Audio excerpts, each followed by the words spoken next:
الحمد لله رب العالمين، الصلاة والسلام على خاتم الأنبياء والمرسلين وعلى آله وصحبه أجمعين، أما بعد. رب اشرح لي صدري ويسر لي أمري واحلل عقدة من لساني يفقهوا قولي. دوسرے درس میں کیا پڑھا تھا، کسی کو یاد ہے؟ نماز جنازہ. نماز جنازہ میں کیا پڑھا تھا؟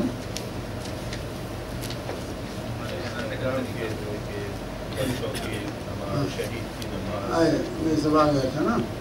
بچوں کی نماز، شہید کی نماز کیا ضروری ہے؟ دونوں کی غسل ضروری ہے. غسل ضروری ہے، نماز ضروری. نماز جنازہ ضروری بچوں کی اور شہید کی. نہ پڑھے تب بھی چلے گا، پڑھ لے تو. اور غسل شہید کو نہیں. ہاں، شہید کو غسل نہیں دیا جائے گا، لیکن بچے کو غسل دیں گے. ہر میت کو غسل دیں گے شہید کے علاوہ. ہاں، لیکن کون سا شہید؟ معرکے کا جو شہید ہے صرف اس کو غسل نہیں دیا جائے گا، بقیہ تمام اموات کو غسل دیں گے.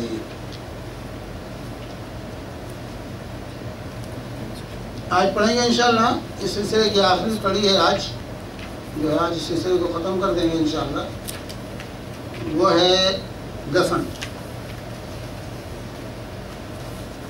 کون سے شہید کو؟ میں پچھلے ہفتے نہیں تھا. کون سے شہید کو مارے کی شہید؟ جنگ جو کفار کے مقابلے میں جو جنگ ہو، اس میں جو شہید ہو، اصل شہید وہی.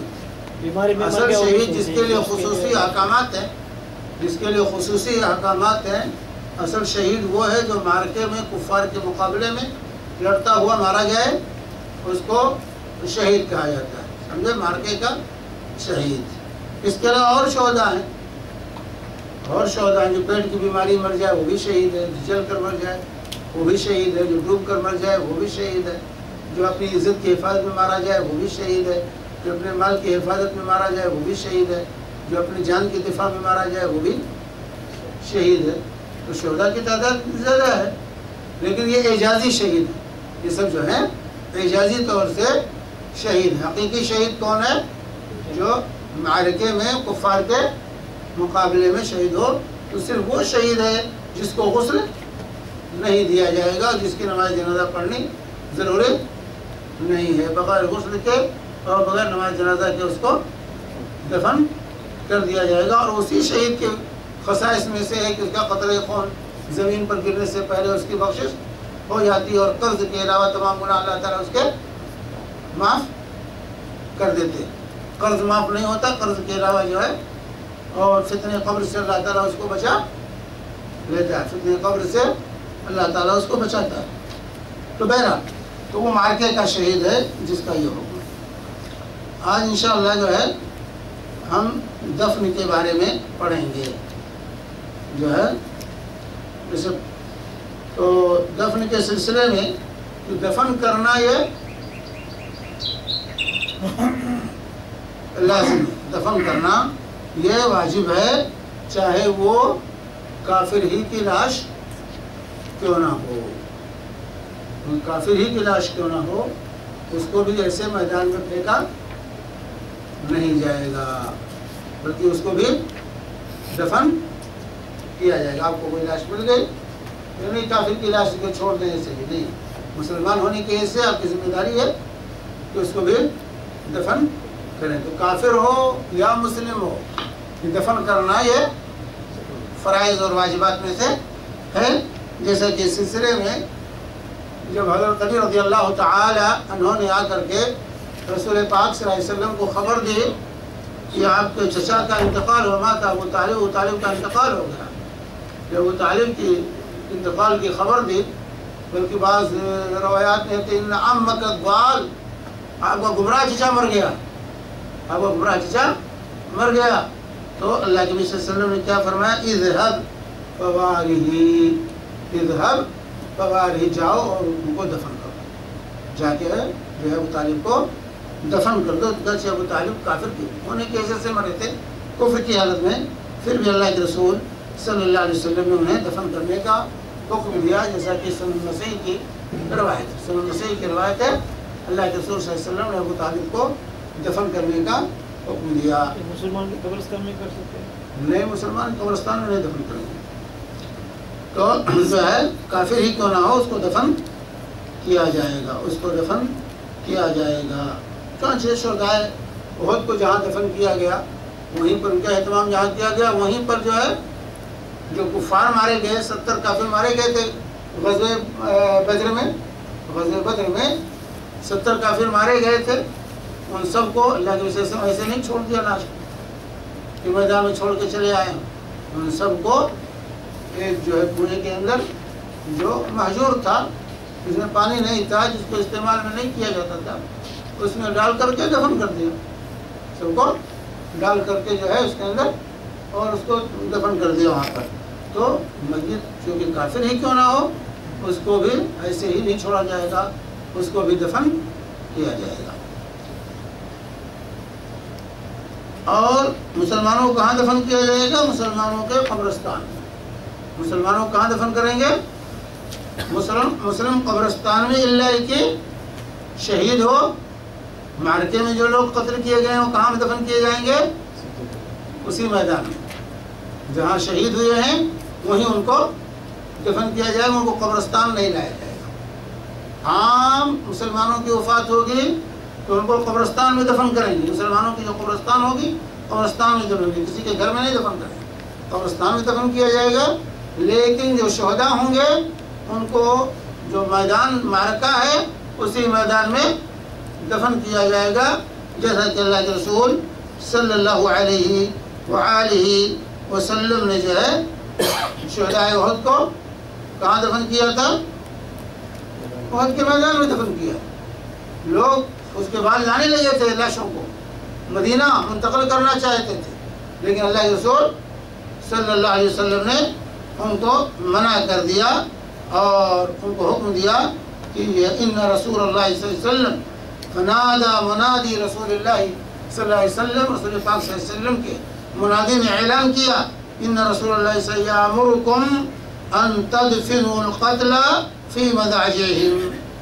جو ہے یہ ابو داؤد اور نسائی ترمذی اور مسند احمد کی روایت ہے کہ جب لوگ اپنی اپنی لاشوں کو لے کر کے میدان احد سے نکلنا چاہا کہ لے جا کر مدینہ میں دفن کریں گے، تو اللہ کے نبی صلی اللہ علیہ وسلم نے کیا اعلان کرایا کہ جو ہے شہداء کو ان کے یہیں پر دفن کر دو، ان کی جگہوں پر انہیں دفن کر دو جہاں شہید ہوئے، ان کو منتقل نہ کیا جائے.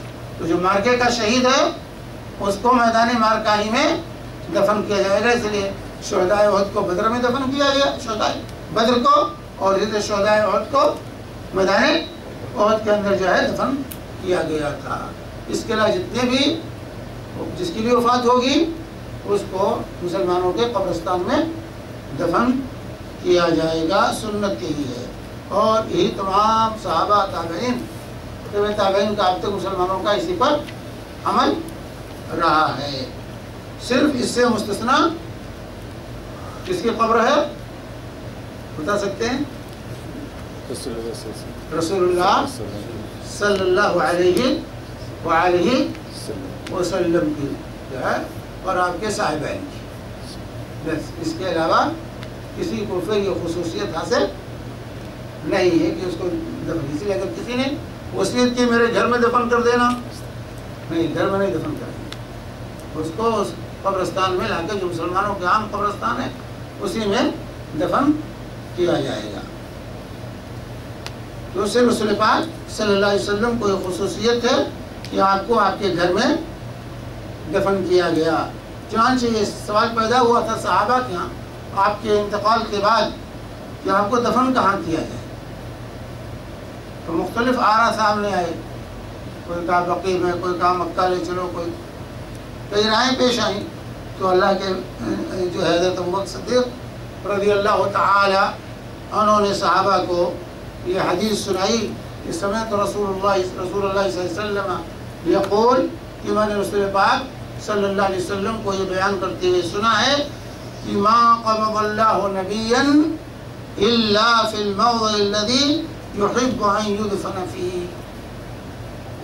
یہ روایت جو ہے ترمذی کی ہے، جو ہے صحیح حدیث شیخ البانی نے صحیح کہا ہے کہ نبی کو کی روح اللہ تعالیٰ اسی جگہ قبض کرتا ہے جہاں وہ پسند کرتا ہے کہ اسے دفن کیا جائے۔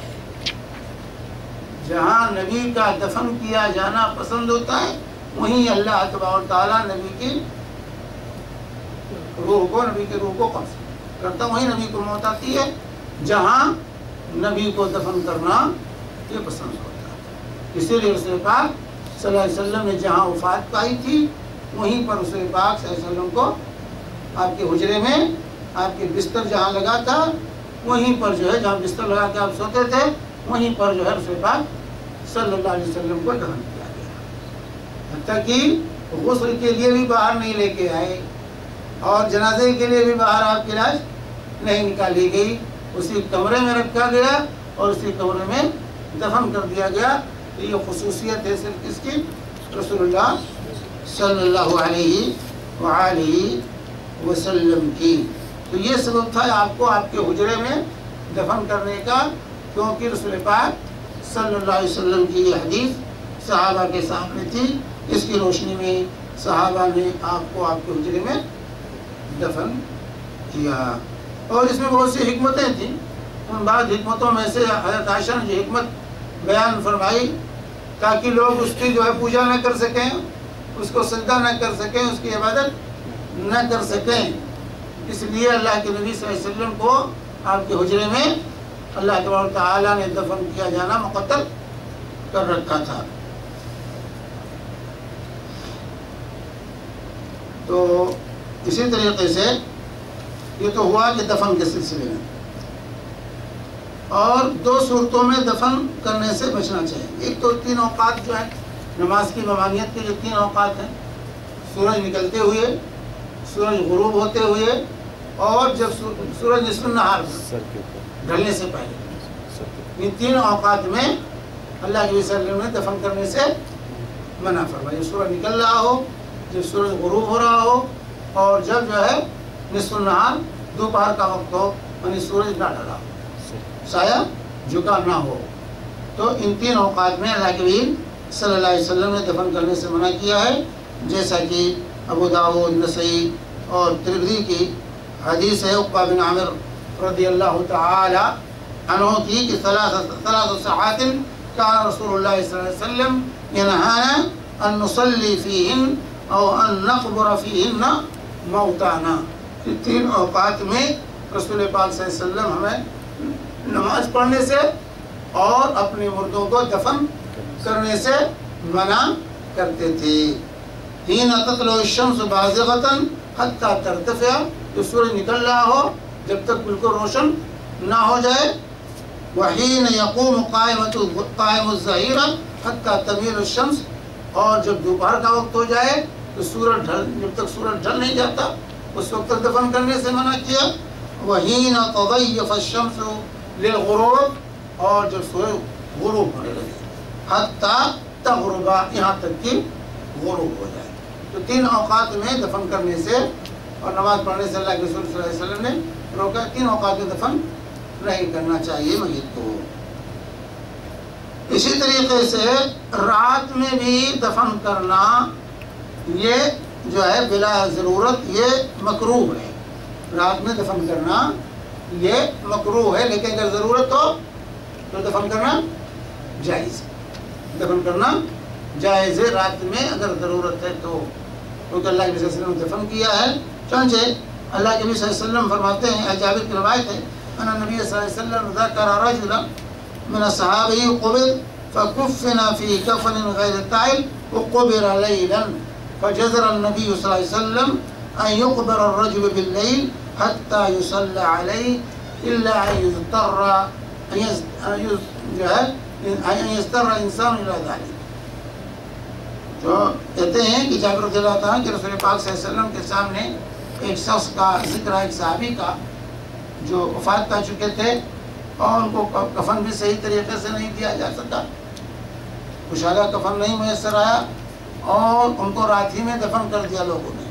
تو اللہ کے نبی صلی اللہ علیہ وسلم نے اس سے منع فرمایا کہ جو ہے مردے کو بغیر جب تک جنازہ نہ پڑھ لی جائے رات میں دفن کرنے سے منع کیا، اللہ کہ انسان مجبور ہو تو ایسی صورت میں دفن کرنا جائز ہوگا، جیسا کہ عبداللہ بن عباس رضی اللہ عنہما، یہ حدیث جو تھی یہ صحیح مسلم کی حدیث ہے کہ رات میں جو دفن کر دیا تو آپ نے صحابہ کو تنبیہ فرمائی کہ نہیں دفن کرنا چاہیے۔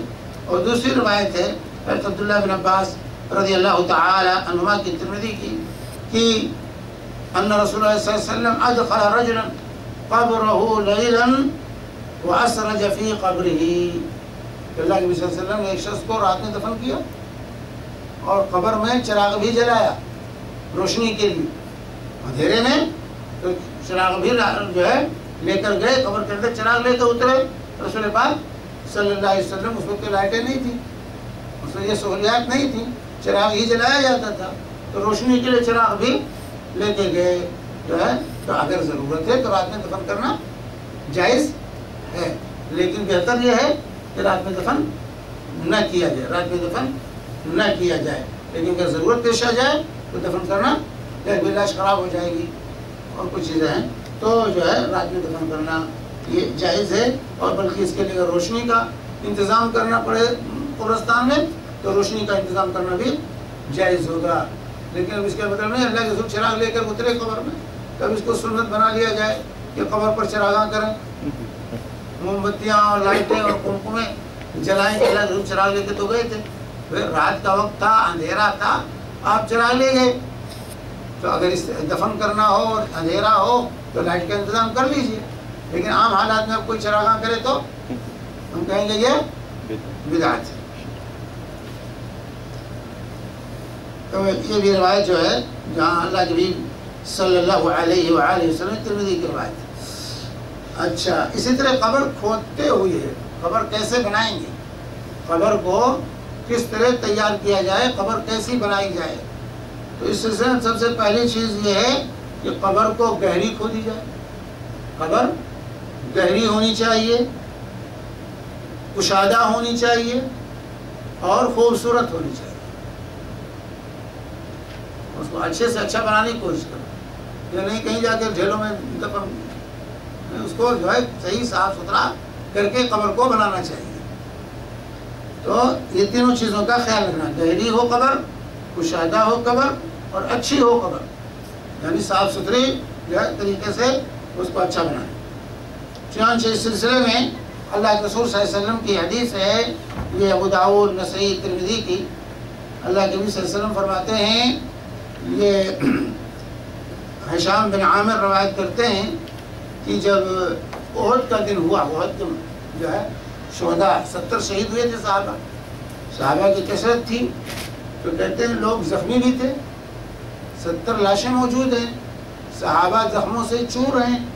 ان حالات میں صحابہ نے عرض کیا رسول اللہ کہ ہر انسان کے لیے قبر کھودنا یہ ہمارے لیے جو ہے مشکل ہے، ہر 70 قبریں کھودنا اس وقت جبکہ ہم زخموں سے چور ہیں، 70 قبریں کھودنا ہر ایک کے لیے الگ الگ قبر، تو اس میں جو ہے ہمارے لیے جو ہے یہ مشکل ہے، تو آپ ہمیں کیا حکم دیتے ہیں؟ تو آپ نے کیا کہا، ان حالات میں بھی کھودو، قبریں کھودو، وعوسو، اس کو کشادہ کھودو، کشادہ بناؤ قبر کو، وعامقو، گہری قبر کھودو، وعاحسنو، اچھی قبر بناؤ، تینوں چیزیں آپ نے دی۔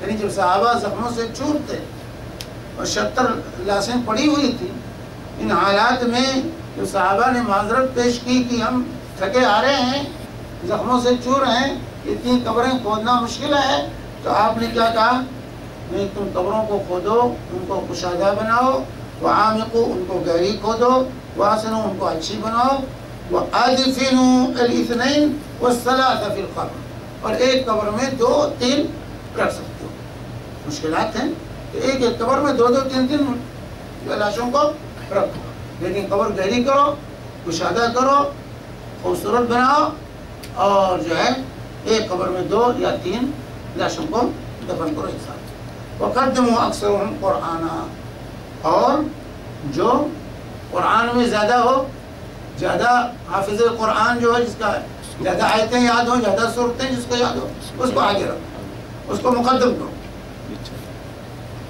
تو کہہ رہے ہیں کہ فکان ابی ثالث ثلاثہ، میرے والد جو تھے حضرت ہشام بن عامر کہتے ہیں میرے والد 3 میں سے تیسرے تھے، تو کان اکثرہم قرآن، اور ان کو جو 3 آدمی ایک ساتھ رکھے گئے انہیں کہتے ہیں میرے والد کو سب سے زیادہ قرآن یاد تھا لہذا ان کو آگے رکھا گیا۔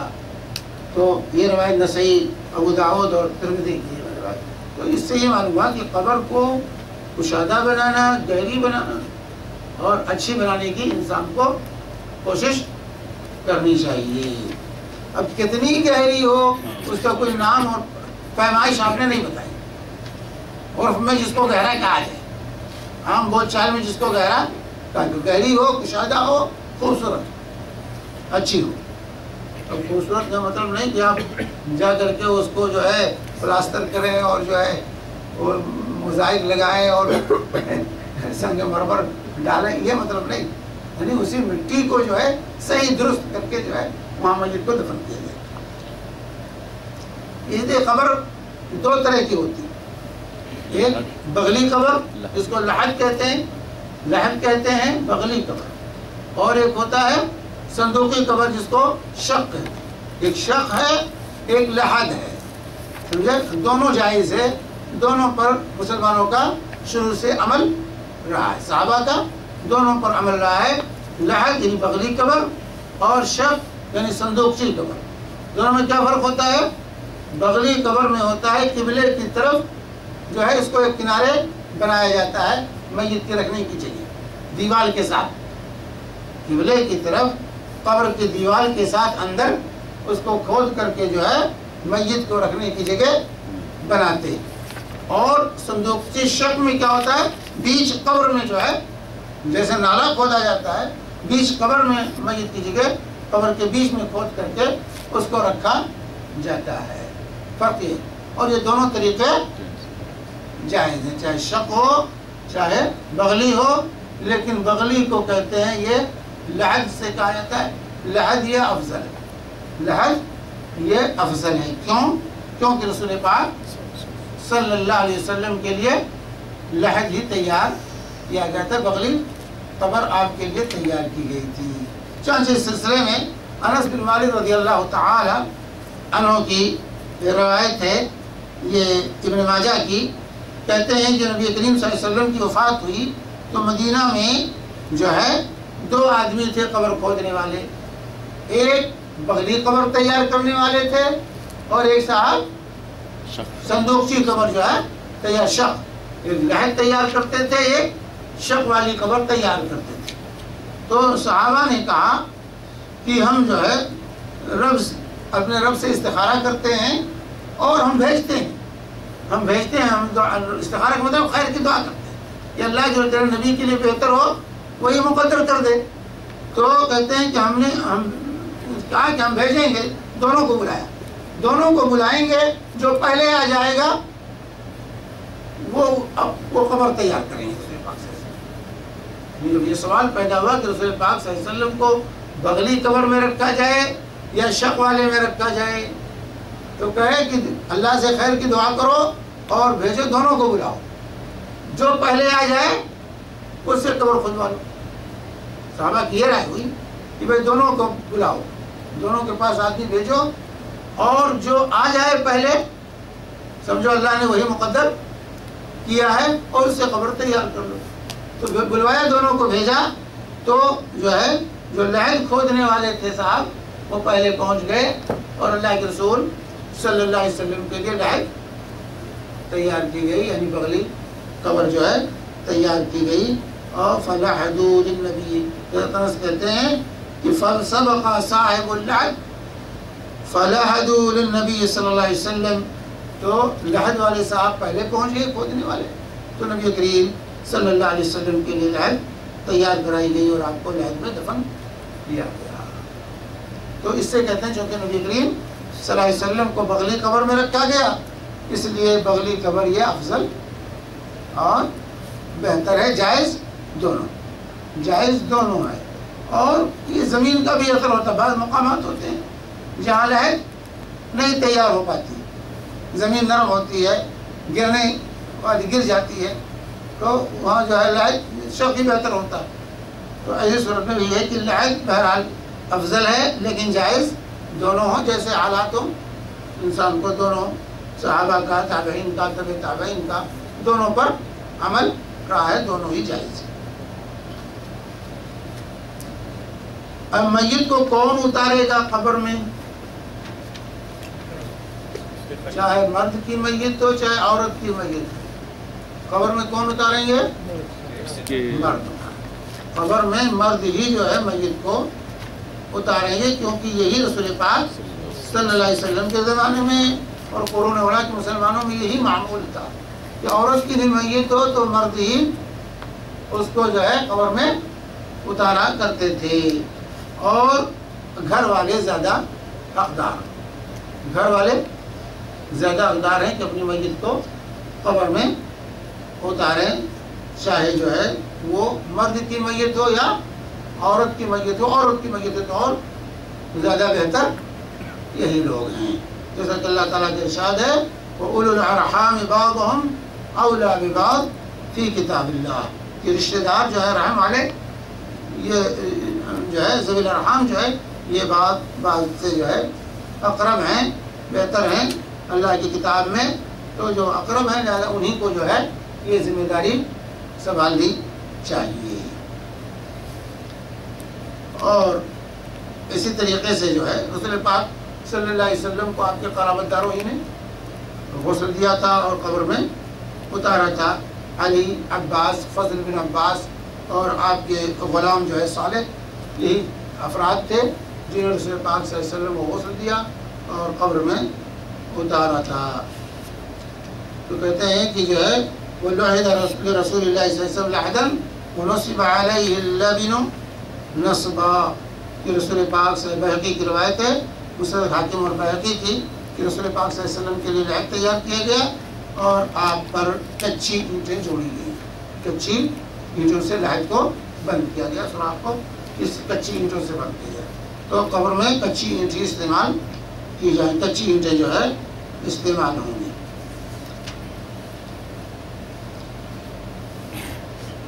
اور شوہر جو ہے اپنی بیوی کو قبر میں اتار سکتا ہے، شوہر زیادہ بہتر ہے کہ شوہر یا بیوی کو قبر میں اتارے، جیسے کہ حضرت عائشہ کی روایت اس سے پہلے بھی گزر چکی ہے۔ اللہ کے رسول صلی اللہ علیہ وسلم نے کہا کہ تم اگر مر گئے میری زندگی میں تو میں غسل دوں گا تم کو، کفن دوں گا تم کو، اور جو ہے جنازہ پڑھوں گا اور تمہیں میں اپنے ہاتھ سے دفن کروں گا، میں اپنے ہاتھ سے دفن کروں گا۔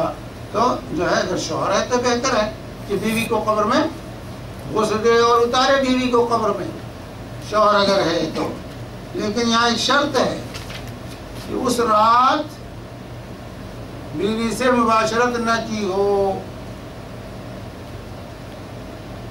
عورت کی لاش ہے تو عورت کی لاش کو وہ شخص اتارے گا قبر میں جو بیوی سے اس رات میں مباشرت نہ کی ہو۔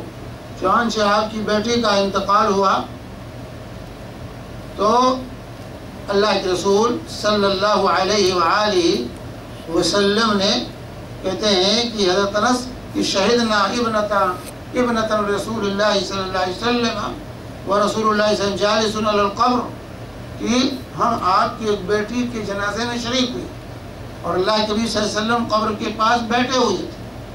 فرأیت عینیہ تدمعان، ہم نے دیکھا کہ آپ کی آنکھیں اشکبار تھیں۔ ثم قال هل منکم من رجل لم يقارف اللیلہ، کیا تم میں سے کوئی ہے جو آج کی رات بیوی سے ہم بستری نہ کی ہو؟ فقال ابو طلحہ انا یا رسول اللہ، تو ابو طلحہ انصاری رضی اللہ تعالیٰ عنہ نے کہا کہ میں آج بیوی سے معاشرت نہیں کیا۔ قال فانزل، کہا تم اترو قبر میں، ان سے کہا تم قبر میں اترو۔ فنزل فی قبرها، تو آپ کی بیٹی کے قبر میں ابو طلحہ انصاری رضی اللہ تعالی عنہ اترے اور ان کی لاش کو جو ہے قبر میں رکھا۔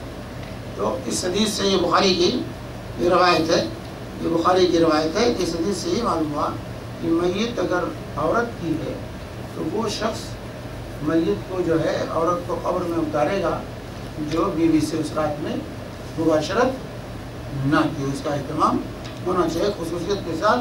اللہ کے رسول صلی اللہ علیہ وسلم نے وہاں پوچھا کہ کون ہے تم میں سے جو آج اپنی بیوی سے ہم بستری نہیں کی ہے، اور جب ابو طلحہ انصاری نے کہا میں نے، تو ابو طلحہ انصاری کو آپ نے قبر میں اترنے کا حکم دیا کہ تم اترو اور ان کی لاش کو قبر میں اتارو۔ تو یہ جو ہے اہتمام ہونا چاہیے۔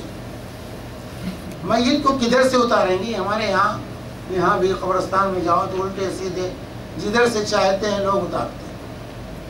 سنت یہ ہے کہ قبر کے پیتانے سے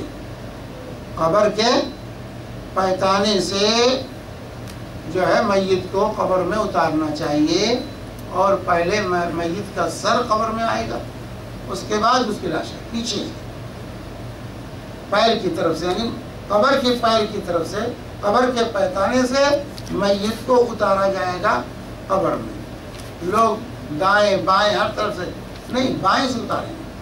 آپ جو ہے قبلہ رخ کھڑے ہوں تو بائیں سے، جو قبر کا بایاں ہے، بائیں سے میت کو قبر میں اتاریں گے۔ پیتانہ جو ہوگا قبر کے پیتانے سے۔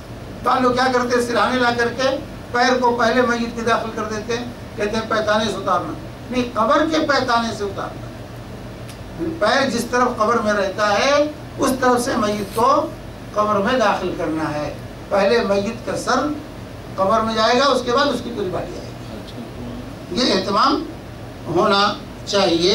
چنانچہ اس سلسلے میں جو حارث جو ہے کہتے ہیں کہ ابو اسحاق کی روایت ہے، اوصى حارث ان يصلي عليه عبد الله بن يزيد فصلى عليه ثم ادخله القبر من قبل رجلي القبر وقال هذا من السنة۔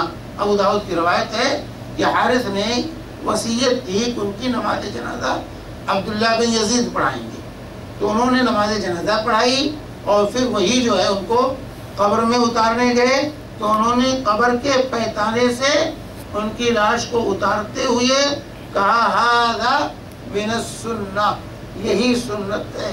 میت کو قبر میں اتارنے کی سنت یہ ہے کہ قبر کے پیتانے سے میت کو قبر میں اتارا جائے۔ یہ ابو داؤد وغیرہ کی روایت ہے۔ اور پھر میت کو رکھتے ہوئے اس کو جو ہے قبلہ رخ کر کے رکھنا چاہیے، قبلہ رخ کر کے جو ہے اس کو، اس کے دائیں پہلو اس کو قبر میں لٹانا چاہیے، اور اس کا چہرہ قبلے کی طرف ہو، اور سر جو ہے کدھر ہوگا، سر کدھر ہوگا، پیر کدھر ہوگا میت کا،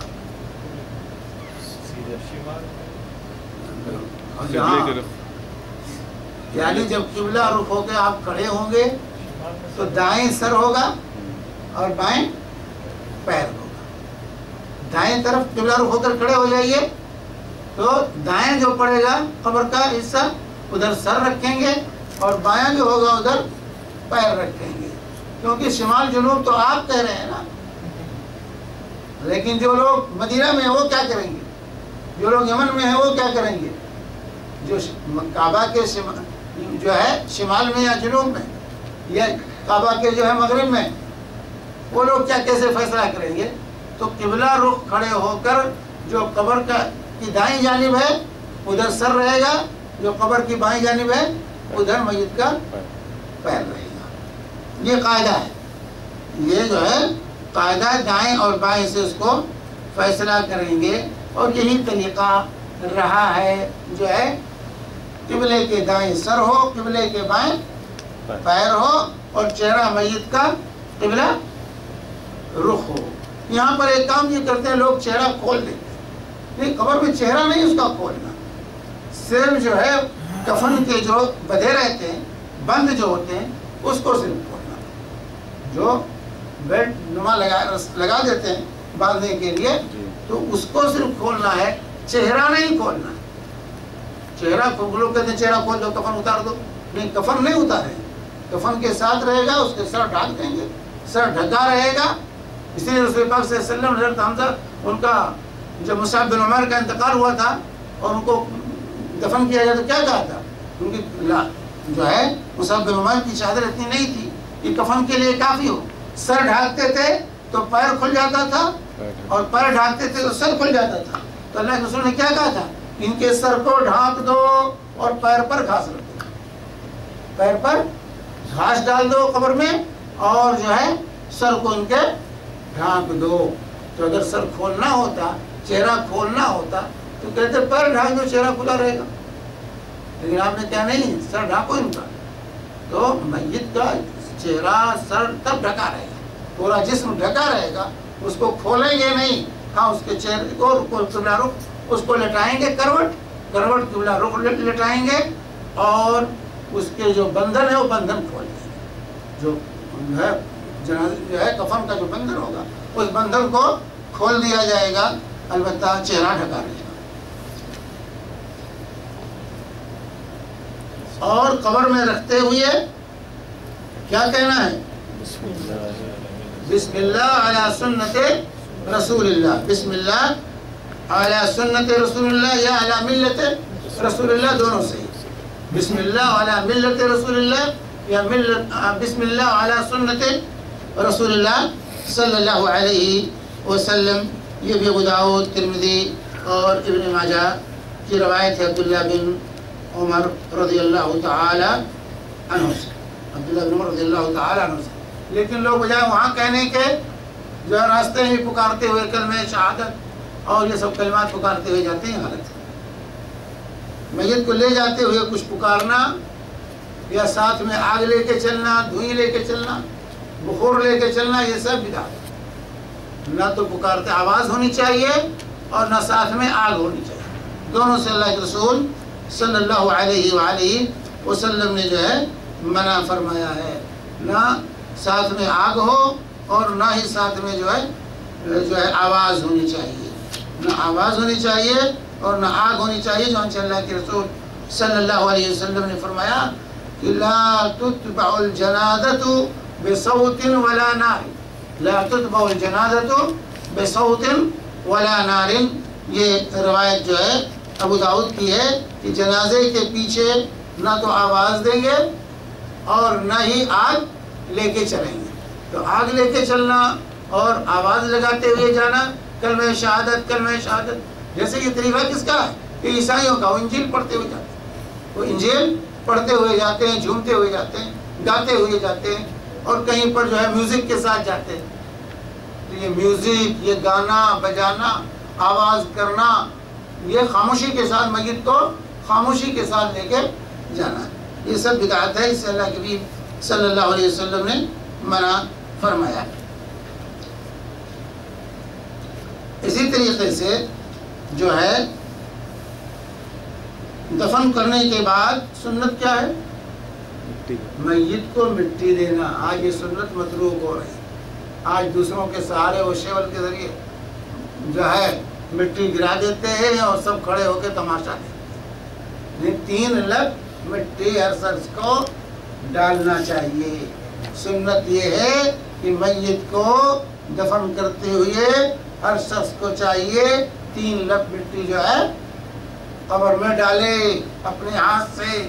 یہ نہیں ہاتھ خراب ہو جائے گا, ہاتھ میں مٹی لگ جائے گی, اس لیے لوگ دور دور کھڑے رہتے ہیں. یہ سنت یہ ہے کہ مٹی ہاتھ سے ڈالو, اس کے بعد شیول چلاؤ چاہے جو چاہو.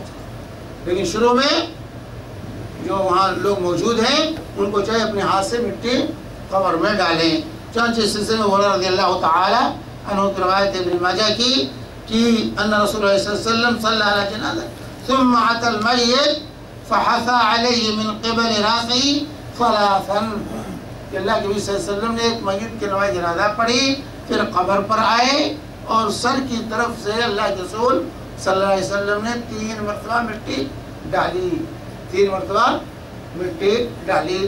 تو یہ سنت ہے مٹی دینا جو ہے اپنے ہاتھ سے 3 لگ مٹی جو ہے قبر میں ڈالنا. اور آج یہ سنت متروک ہو رہی ہے اور رفتہ رفتہ یہ سنتیں لوگ چھوڑتے جا رہے ہیں کہ نئی ایجادات کے پیچھے جو ہے سب سنتیں ہم بول رہے ہیں. سنت یہ ہے کہ جب بھی جائیں کسی جنازے میں تو 3 لگ مٹی جو ہے سرہانے کی طرف سے میت کی قبر میں جو ہے ڈالیں. رسول پاک صلی اللہ علیہ وسلم کی یہ سنت. ڈالتے صرف پڑھنا؟ ہاں نہیں، اس ڈالتے ہوئے کوئی پڑھنا نہیں. لوگ کہتے ہیں منہا خلقناکم وفیہا نعیدکم ومنہا نخرجکم تارۃ اخری. یہ اس آیت کو پڑھتے ہیں لیکن یہ پڑھنا ثابت نہیں ہے. کچھ پڑھنا ہو ڈالنے کے ساتھ یہ ثابت نہیں. اور قبر بناتے ہوئے قبر کو زمین سے ایک بالش اونچی رکھنی چاہیے. قبر کو زمین سے ایک تک نمایاں رہے کی قبر، تاکہ بالکل برابر نہ زمین کے رکھیں، تاکہ نمایاں ہو کہ بھائی قبر ہے، تاکہ لوگ بچ سکیں، اس پہ چڑھے نہیں، اس جو ہے اس کی بے حرمتی نہ ہونے پائے. اس لیے ایک بالش قبر جو ہے یہ اونچی ہونی چاہیے، بالکل زمین سے قریب برابر نہیں ہونا چاہیے. جیسا کہ ابن حبان اور بہقی کی روایت ہے حضرت جابر رضی اللہ تعالی عنہ کی کہ نبی صلی اللہ علیہ وسلم ألحد له اللحد ونصب عليه اللبن الأصبع ورفع قبره من الأرض نحوا من شبر، ورفع قبره من الأرض نحوا من شبر. کہ نبی کریم صلی اللہ علیہ وسلم کو لحد میں رکھا گیا، آپ پر کچی مٹی جوڑی گئی اور آپ کی قبر کو زمین سے ایک بالش اونچا رکھا گیا. ایک بالش سے زیادہ قبر کو اونچا نہیں رکھنا چاہیے. اور دوسری چیز یہ کہ ایک بالش جو اونچا کریں گے یہ کوہان نما بنائیں گے، کوہان کی طرح بیچ میں اونچی ہو، نیچے جو جھکی ہوئی، بیچ میں اونچی ہو، نیچے کوہان، جیسے اونٹ کی کوہان ہوتی ہے اسی طرح کوہان نما پائیں گے، بالکل برابر مسطح نہ ہو بلکہ ایسے کوہان نما ہو. جیسا کہ رأیت قبر النبی صلی اللہ علیہ وسلم مسنما. سفیان التمار بیان کرتے ہیں کہ میں نے نبی کریم صلی اللہ علیہ وسلم کی قبر کا مشاہدہ کیا تو وہ مسنم تھی، یعنی اونٹ کے کوہان کی طرح جو ہے بنی ہوئی تھی. یہ روایت صحیح بخاری کی، یہ روایت جو ہے صحیح بخاری کی ہے. تو بہرحال یہ کوہان نما ہونی چاہیے قبر کو، ایک بالش سے زیادہ اونچی نہ ہو اور کوہان نما. اسی طرح تیسری چیز یہ ہے کہ یہاں علامت کے طور پر، نشان کے طور پر کوئی پتھر وغیرہ آپ رکھ سکتے ہیں قبر کے پاس، کوئی پتھر وغیرہ کی، تاکہ پہچانیں کہ یہ ہے ہمارے عزیز کی قبر ہے. تو پتھر وغیرہ وہاں رکھنا یہ جائز ہے، علامت اور پہچان کے. کتبہ لگانا جائز نہیں، کتبہ لگانا یہ جائز نہیں ہے، کیونکہ اللہ کے نبی صلی اللہ علیہ وسلم نے کتبہ لگانے سے منع کیا. وہاں لکھنا، کتبہ کہتے ہیں لکھ کر بورڈ لگا دیں کہ فلاں کی قبر ہے، فلاں تاریخ کو وفات ہوئی ہے. تو یہ جو ہے منع ہے. اللہ کے نبی صلی اللہ علیہ وسلم نے، یہ ترمذی کی روایت ہے کہ اللہ کے نبی صلی اللہ علیہ وسلم نے کتبہ لگانے سے منع کیا. لیکن پتھر کو وہاں علامت کے طور پر رکھنا قبر کے پاس یہ جائز ہے. اللہ کے رسول صلی اللہ علیہ وسلم کے بارے میں آتا ہے، اور یہ روایت ابو داؤد کی ہے کہ جب عثمان بن مظعون رضی اللہ تعالی عنہ کا انتقال ہوا تو اللہ کے حبیب صلی اللہ علیہ وسلم نے جب ان کے دفن سے فارغ ہوئے تو اللہ کے رسول صلی اللہ علیہ وسلم نے ایک شخص کو حکم دیا کہ وہ ایک پتھر لے کر آئے. تو وہ نہیں اٹھا سکا، جن کو کہا تھا اٹھا کے لاؤ پتھر تو وہ اٹھا نہیں سکے.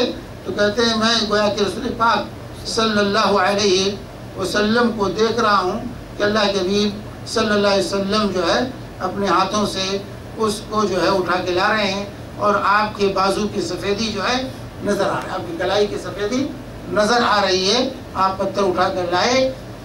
فوضع عند راسه، تو قبر کے سرہانے آپ نے پتھر کو رکھ دیا اور کہا اتعلم بها قبر اخی وادفن الیہ من مات من اہلی، کہ میں اس کے ذریعے سے اپنے بھائی کی قبر کو پہچانوں گا اور ہمارے اہل ویال میں جو انتقال کریں گے ان کو ان کے قریب لا کر دفن کروں گا. تو علامت کے طور پر اس سے معلوم ہوا کہ ابو داؤد کی اس روایت سے کہ جو ہے علامت کے طور پر پتھر وغیرہ رکھنا یہ جائز ہے، یہ جائز ہے، اس میں کوئی حرج نہیں ہے. اور دفن کے بعد پھر کیا سنت ہے؟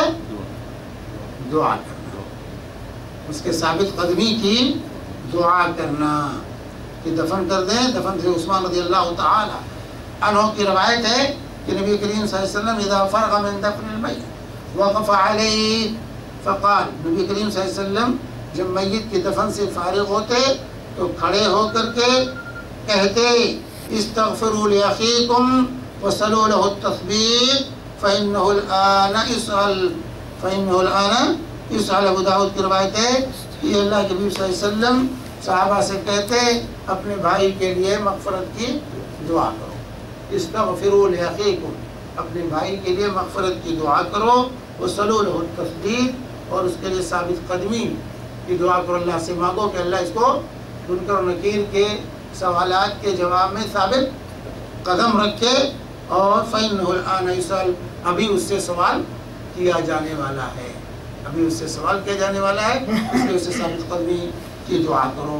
تو میت کو دفن کرنے کے بعد دعا کرنا یہ مسنون ہے، لیکن اجتماعی نہیں کہ ایک امام صاحب دعا کریں سب آمین آمین کہیں، نہیں، ہر ایک اپنی اپنی دعا کریں، انفرادی طور سے سب اپنی اپنی دعا کریں گے، یعنی ایک دعا کرے اور سب آمین آمین کہیں، یہ خلاف سنت ہے۔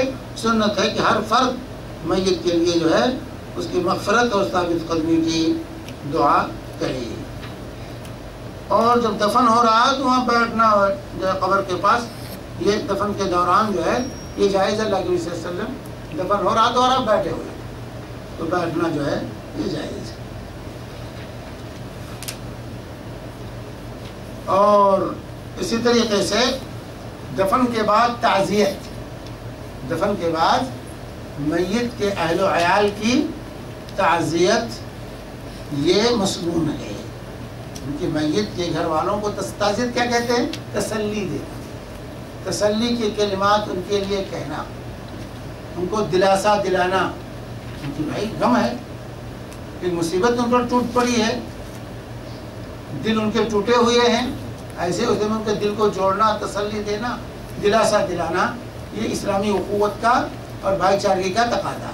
تو تعزیت یہ مسنون ہے کہ انسان ان کو تسلی کے کلمات ان سے کہے، دلاسا دلائے، جس کے لیے کوئی مخصوص کلمات جیسے بھی ان کو دلاسا دلا سکتا ہے، جن کلمات میں وہ اللہ کے نبی صلی اللہ علیہ وسلم سے صحیح بخاری کی جو روایت ہے، آپ کا ایک نواسے کا انتقال ہوا تو آپ نے کہا جاؤ میری بیٹی کو یہ کلمات بتلا دو کہ للہ ما اخذ ولہ ما آتا وکل شیء عندہ بأجل مسمى، جو ہے اس سے جا کے کہو کہ اللہ کا تھا جو لے لیا اور اللہ ہی کا ہے جو دے رکھا ہے، اور ہر چیز کا ایک وقت مقرر ہے، فَلْتَصْبِرْ وَلْتَحْتَسِبْ، تو اس سے کہو کہ وہ صبر کرے اور اللہ سے ثواب کی امید رکھے۔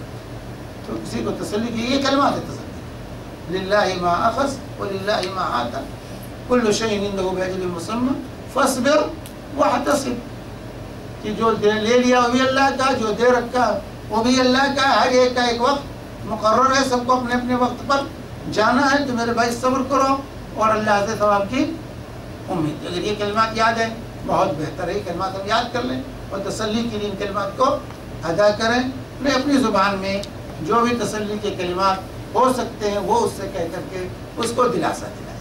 لیکن ہمارے یہاں نہیں، ہمارے یہاں جمگھٹا لگا کے بیٹھ جاؤ اور جو ہے الفاتحہ الفاتحہ الفاتحہ، یہ فاتحہ نہیں ہے، وہاں تسلی کے کلمات کہنا ہے، اس کے وہاں جو ہے پتہ نہیں کیا دل ہی میں کچھ کہہ لیں گے، پڑھ لیں گے اور جو ہے ختم کر دیں۔ نہیں، جس کے گھر انتقال ہوا اس کے اعزاء اقربا کو تسلی دے کہ بھائی صبر کرو، اللہ تعالیٰ تمہاری میت کی مغفرت فرمائے، تمہارے درجات بلند فرمائے، اس کو اپنے لیے ایک شر نہ سمجھو، یہ بہتر ہے تمہارے حق میں، اللہ وہی کرتا ہے بندے کے لیے جو بندے کے حق میں بہتر ہوتا ہے، اللہ کبھی شر نہیں چاہتا، اس لیے اتنا ہمیں پریشان نہیں ہونا چاہیے، اللہ تعالیٰ اس کا نعم البدل عطا کرے گا آپ کو۔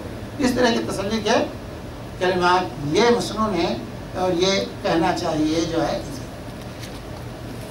تو اس سلسلے میں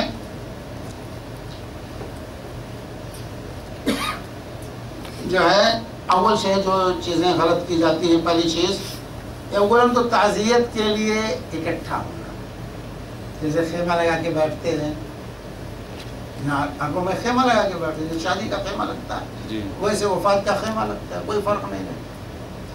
تو خیمہ لگانا، جگہ خاص کرنا، مسجد میں یا گھر میں اجتماع کرنا، یہ غلط ہے.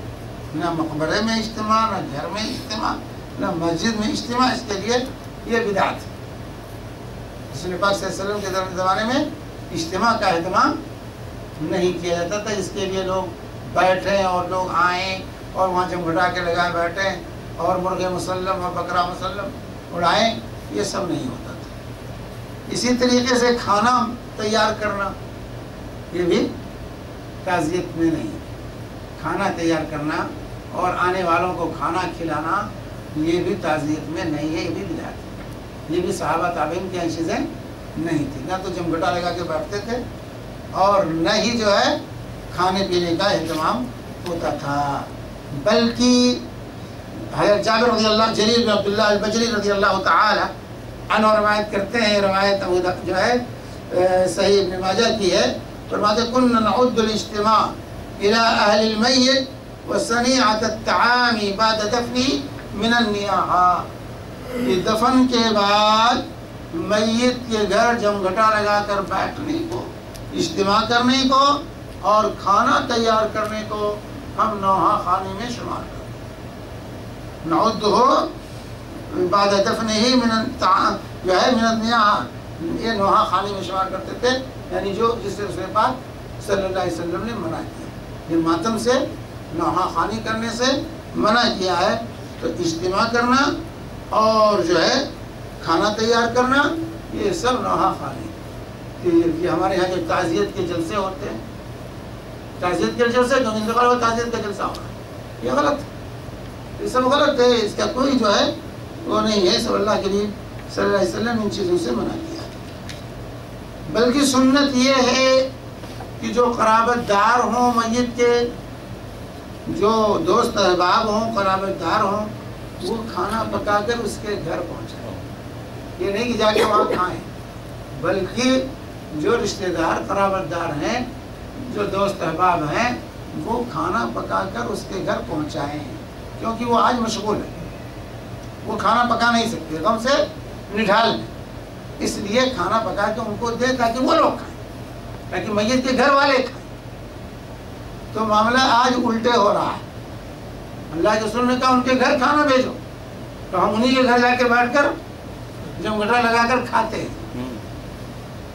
چنانچہ اللہ کے نبی صلی اللہ علیہ وسلم کی حدیث ہے، جب جعفر طیار رضی اللہ تعالی عنہ کی شہادت کی خبر آئی تو اللہ کے رسول صلی اللہ علیہ وسلم، ابو داؤد، ترمذی، ابن ماجہ کی حدیث ہے، اللہ کے نبی صلی اللہ علیہ وسلم نے فرمایا اصنعوا لآل جعفر طعاما فقد اتاهم امر یشغلهم.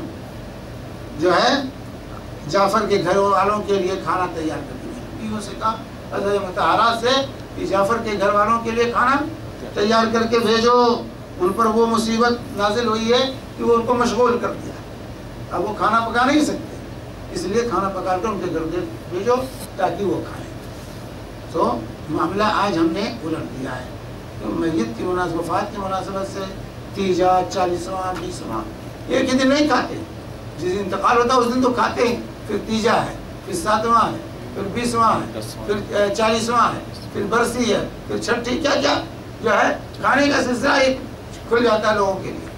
بہار آیتی بناتے ہیں کہ کسی کا انتقال ہوتا ہے کہ کھانے کا موسم شروع ہوتا ہے. بیچارہ ہے کہ عجیز ذمہ دار گھر کا وفات پایا، ویسے ہی حالات ان کے خراب ہیں کہ ان کو مزید خرچے میں ڈالتے ہیں. تو مرنا بھی مصیبت، جینا بھی مصیبت، مرنا بھی مصیبت. دونوں مصیبت ہم نے رسم و رواج کی وجہ سے بنا رکھی.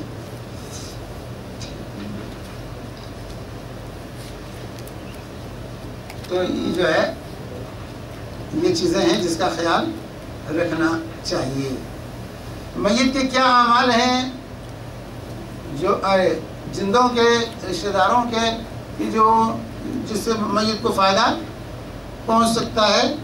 تو اس میں یہ ہے کہ دعا ہے کہ مسلمان اپنے مسلمان بھائی کے لیے دعا کرے.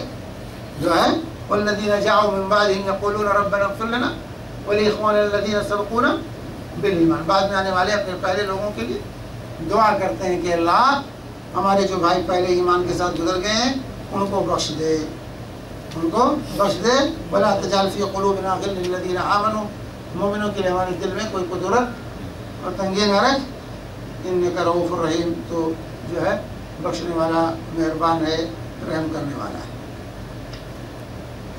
تو اس طرح سے دعا کرنا چاہیے۔ اللہ نبی صلی اللہ علیہ وسلم نے دعا کی بھی ترغیب دی ہے، دعوت المرء المسلم لاخیہ بظاہر الغیب مستجابہ، جو ہے ایک مسلمان دوسرے مسلمان کے لیے جب دعا کرتا ہے تو اللہ اس کو قبول کرتا ہے۔ اور اس کے سر کے پاس ایک فرشتہ ہوتا ہے، کہتا ہے لک مثل ذلک، تجھ کو بھی اسی طرح حاصل۔ ہم کسی مسلمان کے لیے دعا کرتے ہیں تو ایک فرشتہ ہمارے سر کے پاس موجود ہوتا ہے، جو دعا اس کے لیے کرتے ہیں فرشتہ کہتا ہے تم کو بھی ایسے حاصل ہو۔ تو مسلمانوں کو اپنی دعاؤں میں یاد رکھنا چاہیے، ہمیں دعا کرتے رہنا چاہیے۔ اسی طرح اس کے قرض کی ادائیگی، میت کے قرض کی ادائیگی، یہ ضروری ہے۔ اس کے میراث میں سے، میراث نہیں تو ورثہ اس کے ہیں، ان کو چاہیے کوشش کریں کہ اس کے قرض کو ادا کریں۔ قرض کی ادائیگی یہ ضروری ہے، اور اس وقت تک جو ہے وہ معلق رہتا ہے۔ اور اسی طریقے سے اگر اس نے کوئی نذر مانی ہے تو اس کو بھی پورا کرنا چاہیے۔ اس نے زکوٰۃ نہیں ادا کیا، زکوٰۃ باقی ہے، تو اللہ کا قرض پہلے ادا کرو، زکوٰۃ اس کے مال میں سے ادا۔ حج فرض تھا نہیں کیا ہے، اس کو حج کراؤ، اس نے نظر مانی تھی روزہ رکھنے کی، نہیں رکھ سکا ہے تو اس روزے کو جو ہے پورا کرو۔ کیا جو ہے ان امی ماتت وعلیہ نذر فقال اقضه عنها، ایک خاتون نے کہا یا رسول اللہ میری ماں کا انتقال ہو گیا، اس کے پاس اس نے کچھ نظر مانی تھی، تو اللہ کے نبی صلی اللہ علیہ وسلم نے فرمایا کہ اس کے نظر کو پوری کرو، اسے مسلم کہتے ہیں۔ تو جو ہے اس طرح سے یہ ورثہ کو اس بات کا خیال رکھنا چاہیے۔ وصیت بھی جو کر کے گیا تھا، نہ وصیت بھی نہ ہو تب بھی نہیں، وصیت بھی اس کے اندر آئے ہاں، گی تو نا؟ وصیت تو آئے گی، وصیت تو 100 تک ہے۔ تو جو ہے یہ چیزیں ہیں جس کا اہتمام ہونا چاہیے۔ اسی طرح آخری چیز آج جو ہے زیارت قبر، زیارت قبر، عبرت اور سبق حاصل کرنے کے لیے قبر کی زیارت یہ کیا ہے؟ مشروع ہے۔ من نہایتکم عن زیارت القبور فزوروها فإنها تذکرکم آخرہ تذکرکم الموت، جو ہے کہ میں نے تم کو قبروں کی زیارت سے منع کیا تھا تو تم اس کی زیارت کرو، جو ہے تمہیں موت کی یاد تازہ ہوگی۔ فإن فی عبرہ، اس کے اندر عبرت ہے۔ ولا تقولوا ما يسقط الرب، اور کوئی ایسی بات نہ کہو جس سے اللہ تعالیٰ ناراض ہو۔ یہ مستدرک حاکم اور بہقی وغیرہ کی روایت۔ تو قبروں کی زیارت جو ہے یہ مسنون ہے، لیکن اس کے لیے کسی دن کی تعین کرنی کہ فلاں دن جائیں گے زیارت کے لیے، جیسے جمعہ کے دن، عید کے دن، شب برات میں، تو تعین کرنا دن کی یہ بدعت ہے۔ اسی طریقے سے جو ہے اس کے لیے سفر کرنا یہ بھی غلط ہے۔ سفر کرنا بھی جائز نہیں ہے، قبر کی زیارت کے لیے سفر کرنا یہ جائز نہیں۔ ہاں وہاں پہنچے ہوئے ہیں تو قبرستان کی زیارت کریں، لیکن یہاں سے سفر کر کے جائیں کہ ہم فلاں دلی جا رہے ہیں وہاں کے قبرستان کی زیارت کرنے، تو یہ جائز نہیں ہے۔ یا یہاں سے جا رہے ہیں بقیع کی زیارت کرنے، مدینہ کے قبرستان کی، یہ جائز نہ ہوگا۔ لا تشد الرحال الا الى ثلاثة مساجد، اس 3 مسجدوں کا رفتے سفر ہم باتیں گے، اس سے زیادہ اس کے علاوہ نہیں۔ ایک مسجد حرام، مسجد نبی اور مسجد اقصی۔ اسی طریقے سے تو نہ تو دن کی تعین ہو اور نہ ہی اس کے لیے سفر کیا جائے، سبق اور عبرت حاصل کرنے کے لیے ہو، نبی کی سنت پر عمل کرنا مقصود ہو، اور اس بھائی کے لیے دعا۔ 3 چیزیں، ایک تو سبق اور عبرت حاصل کرنا کہ ہمیں بھی مرنا ہے، اپنی موت یاد کرنے کے لیے جائیں، اس کے لیے دعا کرنے جائیں، اور نبی کریم صلی اللہ علیہ وسلم کی سنت پر عمل کرنا مقصود ہے۔ 3 چیزیں ہمارے پیش نظر زیارت قبر کے وقت ہونا چاہیے۔ تو قبر کے پاس ذبیحہ پیش کرنا، یا اسی طریقے سے وہاں جا کے سجدہ کرنا، نماز پڑھنا، یہ تمام چیزیں جو ہے کیا ہے؟ منع ہے، منع ہے۔ تو جو ہے حضرت جابر رضی اللہ تعالی عنہ فرماتے ہیں کہ نہا رسول اللہ صلی اللہ علیہ وسلم ان یجسس القبر وان یقعد علیہ وان یبنى علیہ وان یزاد علیہ او یکتب علیہ، کہ نبی کریم صلی اللہ علیہ وسلم نے قبر کو پختہ بنانے، اس پر بیٹھنے، اس پر عمارت بنانے، اس میں اضافہ کرنے یا اس پر کتبہ لگانے سے منع فرمایا۔ رسول اللہ صلی اللہ علیہ وسلم نے، یہ مسلم، ابو داؤد، ترمذی اور نسائی وغیرہ کی جو ہے یہ حدیث جو ہے، یہ حدیث ہے، اس سے جو ہے اللہ کے نبی صلی اللہ علیہ وسلم نے، صحیح مسلم میں بھی ہے اور سنن ترمذی وغیرہ میں، تو یہ یکتب علیہ، یہ سنن ترمذی کے الفاظ ہے۔ اسی طریقے سے اللہ کے نبی صلی اللہ علیہ وسلم فرمایا لا تصلوا الی القبور، قبر کی طرف رخ کر کے نماز نہ پڑھو، قبر کی طرف رخ کر کے نماز نہ پڑھو، جیسا کہ صحیح مسلم کی حدیث ہے۔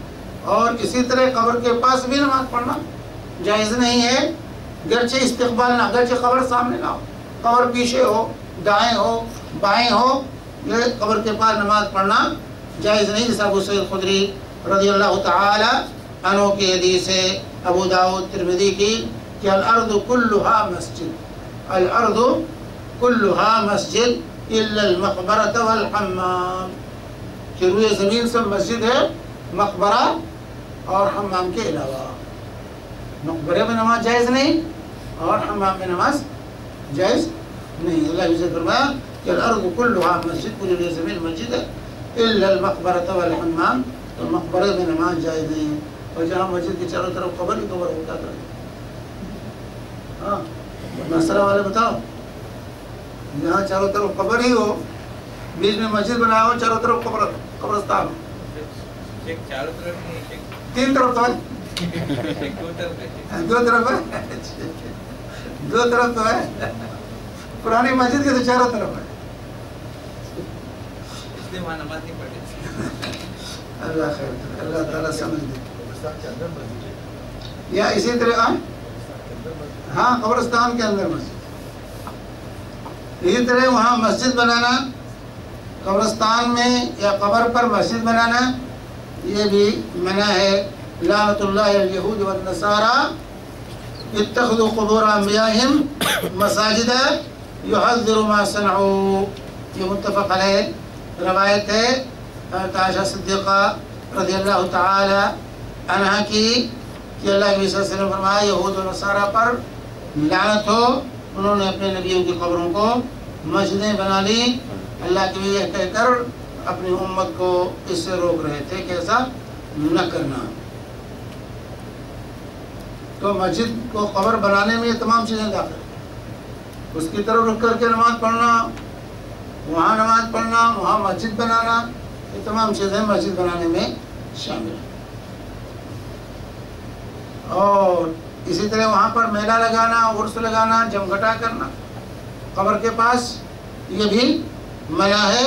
اللہ کے نبی صلی اللہ علیہ وسلم نے فرمایا، حضرت ہریرہ کی روایت ہے اور یہ روایت صحیح سنن ابی داؤد کی ہے کہ لا تتخذوا قبری عیدا ولا تجعلوا بیوتکم قبورا وحیثما کنتم فصلوا علی فإن صلاتکم تبلغنی، کہ میری قبر پر میلہ نہ لگانا، عید نہ لگانا۔ عید کیوں کہا جاتا ہے؟ وہاں جشن ہوتا ہے اور بار بار وہ دن بار بار لوٹ کے آتا ہے، اس لیے عید کو عادہ یہودوں کے معنی لوٹنے کے، عادہ یہودوں کے معنی عربی میں آتا ہے لوٹنے کے، تو عید کا دن لوٹ لوٹ کے آتا ہے۔ تو ہر سال فلاں تاریخ کو جو ہے عرس لگ رہا ہے، میلہ لگ رہا ہے، تو لا تتخذوا قبری عیدا، میری قبر کو پر میلہ نہ لگانا، عرس نہ لگانا، ولا تجعلوا بیوتکم قبورا، اور اپنے گھروں کو قبر نہ بنانا۔ تو قبر کیسے گھر بنتا ہے؟ بغیر نماز کے، جب وہاں نہ نماز ہو، نہ ذکر ہو، نہ قرآن کی تلاوت ہو، تو وہ قبر۔ یہاں لوگ قبر میں جا کے قرآن پڑھتے ہیں، گھر میں جہاں پڑھنا وہاں نہیں۔ تو آپ نے کہا لا تجعلوا بیوتکم قبورا، اپنے گھروں کو جو ہے قبر نہ بنانا، وحیثما کنتم فصلوا علیہ،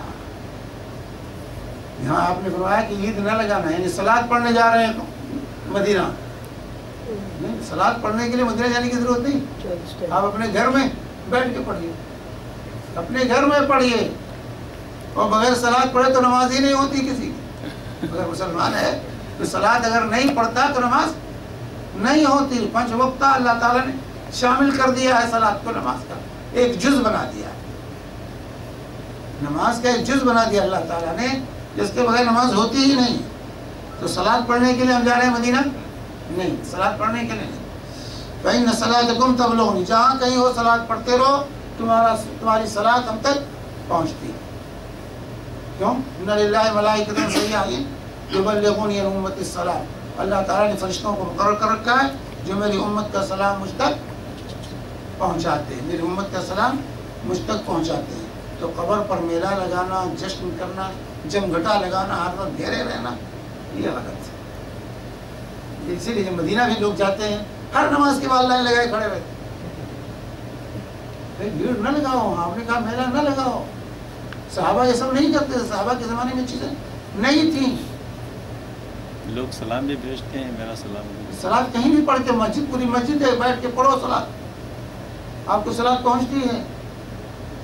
بچے جائے کہ آپ جا کر کے بار بار قبر پر جو ہے جمگھٹا لگائیں، بھیڑ بھاڑ کریں، دھکم پھیل کریں، یہ آداب کے خلاف ہے۔ نہیں بار بار اس لیے جاتے ہیں، پورے خاندان کا سلام بھیج کر نہیں جاتے، بولتے فون کر کے میرا سلام بھیجو، میرا سلام بھیجو، میرا سلام بھیجو۔ اصل بات لوگوں کا یہ عقیدہ ہے کہ وہاں کہتے ہیں تو آپ سنتے ہیں، اور یہاں سے پڑھیں گے تو آپ سنیں گے، اور پھر کہتے ہیں حاضر و ناظر بھی ہیں، جو حاضر ناظر تو وہاں جانے کی ضرورت کیا ہے؟